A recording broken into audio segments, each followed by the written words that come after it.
Hello 9th class. आज start करेंगे chapter 4 linear equation in two variables.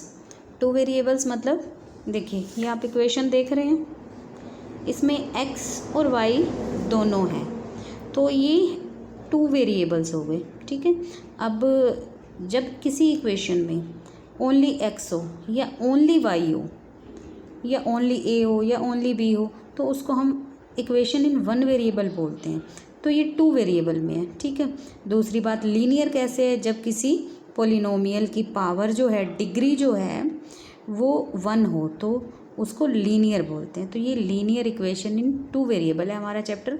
हमारा first question कौन सा है, देखिए फर्स्ट क्वेश्चन है हमारा कॉस्ट ऑफ ए नोटबुक।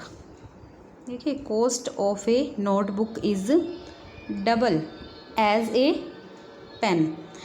किसी नोटबुक की कॉस्ट जो है वो पेन से डबल है, तो नोटबुक को हमने क्या लेट कर लिया x, पेन को क्या लेट कर लिया y। Let cost of notebook, देखिए अब देखिए let cost of notebook x, cost of pen y and अब अकॉर्डिंग टू स्टेटमेंट वो क्या कहता है कि नोटबुक की कॉस्ट जो है वो पेन से डबल है। अब देखिए मैंने कहा कि नोटबुक की कॉस्ट है 2 रुपीज़, नोटबुक की कॉस्ट 2 रुपीज़ है और पेन की कॉस्ट 1 रुपीज़ है। अब देखिए क्या ये इक्वल हैं, ये दोनों इक्वल हैं? नहीं है ना, 1 और 2 तो इक्वल नहीं हो सकते। अगर लेकिन मैं चाहती हूँ कि ये इक्वल हो जाएं। अगर ये इक्वल हो जाएं तो मुझे क्या करना पड़ेगा, देखो या तो मैं इसको 2 से डिवाइड कर दूँ तो ये 1 बन जाएगा, तो 1 के इक्वल, या फिर मैं इसको 2 से मल्टीप्लाई कर दूँ, 2 1 जा 2 तो ये 2y हो गया। तो ये 2 और 2 तो इक्वल हो सकते हैं ना, इसलिए मैंने क्या किया, इसकी कॉस्ट डबल है ना, ये नोटबुक है, मुझे इसको 2 से मल्टीप्लाई कर देना है तो ये दोनों इक्वल हो सकें। अब मैंने इक्वेशन बनानी है, तो देखिए x इक्वल टू 2y, अब 2y इधर आ गया, माइनस का हो गया, तो इधर कुछ नहीं बचा, तो इधर 0 ज़रूर बचेगा। तो मेरी इक्वेशन बन गई x minus 2y equal to 0। अच्छा अब नेक्स्ट देखिए क्वेश्चन नंबर 2 जो है वो हमारे पास ये है। अब हमने सभी इक्वेशंस को इस फॉर्म में लाना है, ax plus by plus c equal to 0। देखिए ये आपको क्वेश्चन जो दे रखे हैं ना, फटाफट देखते चलिए। 2x plus 3y equal to 9.35। इसको सिंपली c को लेफ्ट हैंड साइड को लाओ, प्लस का था माइनस हो गया, इक्वल टू 0 बन गई इस फॉर्म में। दूसरा आपको दिया हुआ x equal to 3y, fourth part है ये इसका। देखिए x इक्वल टू 3y, तो हमारे पास ax by ये तो आ गया, लेकिन c हमारे पास नहीं है ना। अगर c हमारे पास नहीं है तो कोई बात नहीं, आप चाहो तो इस तरह के क्वेश्चन में c को आप चाहो तो यहाँ 0 लिख सकते हो, ठीक है, ना चाहो तो यहाँ पर आपको c को 0 लिखने की ज़रूरत नहीं है। अब 6 पार्ट है 3x प्लस 2।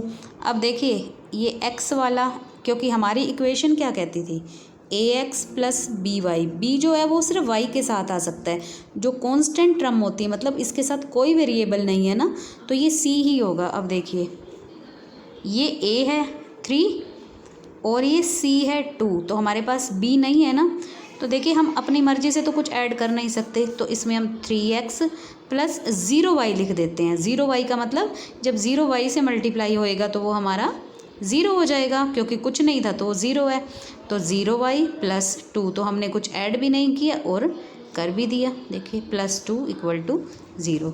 अब हमारे पास एक इक्वेशन और है y माइनस 2 इक्वल टू 0। देखिए अब x नहीं है ना, ये b है ये c है, तो 0x plus y minus 2 equal to 0। अच्छा उसके बाद हमारी एक्सरसाइज आ जाती है 4.2। देखिए बिल्कुल छोटी छोटी सी, चैप्टर 3 और चैप्टर 4 जो हैं आपके लिए बहुत छोटे छोटे से चैप्टर हैं और आप इनको इजीली कर सकते हो। देखो इसमें आपके पास इक्वेशन दी हुई हैं, देखिए एक इक्वेशन ये है आपको इसके चार चार सॉल्यूशन फाइंड करने हैं। चार सॉल्यूशन कैसे फाइंड करेंगे? देखो मैंने ये मान लिया y इक्वल टू, क्योंकि मुझे इजी लगा, y के साथ कोई कोफिशेंट भी नहीं है जो कि नीचे ला के डिवाइड करना पड़े।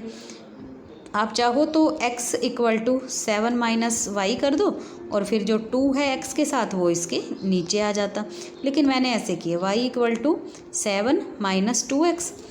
अब क्या करेंगे, ये इधर अगर हम x की वैल्यू कोई भी लेट कर लेंगे तो y की वैल्यू हमारे पास आती चली जाएगी। देखिए लेट x इक्वल टू 0, तो हम इसको देखिए इसी इक्वेशन में सारी वैल्यू पुट करनी है। 7 माइनस एक्स की वैल्यू 0 थी ना, 0 पुट कर दिए। 7 माइनस 0 इक्वल टू 7। अगर x 0 है तो y 7 आ गया हमारे पास। अब x को 1 लेट कर लो, तो यही इक्वेशन में पुट करो। 7 माइनस 2 इंटू 1, 7 माइनस 2 5।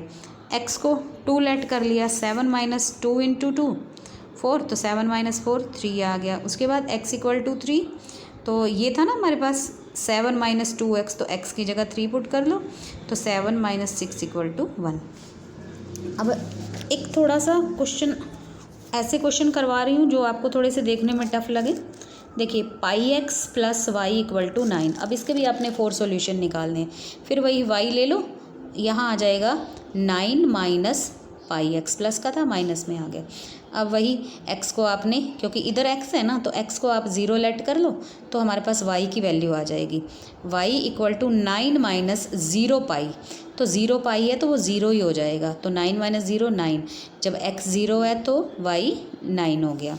अब x को 1 लेट किया तो देखियो ये 1 पाई, तो ये इसको हम ऐसे ही लिखेंगे 9 माइनस पाई।